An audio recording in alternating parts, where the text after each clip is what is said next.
రంజీ ట్రోఫీలో రింకు సింగ్ ఉత్తరప్రదేశ్కు ప్రాతినిధ్యం వహించాడు. 59 ఇన్నింగ్స్ తర్వాత అతనికి ఫస్ట్ క్లాస్ యావరేజ్ 59.89 ఉంది.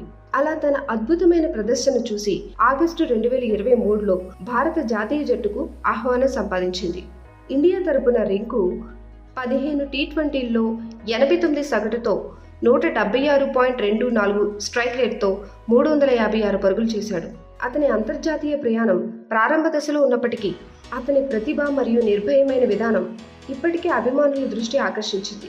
ఆ తర్వాత 2024లో ఐపీఎల్లో మళ్ళీ కేకేఆర్ రింకు సింగ్ని 55 లక్షలు కొనుక్కున్నారు. కానీ ఈ సీజన్లో అతనికి ఎక్కువ అవకాశాలు రాలేదు. అతని ప్రదర్శన అంతంత మాత్రంగానే ఉంది.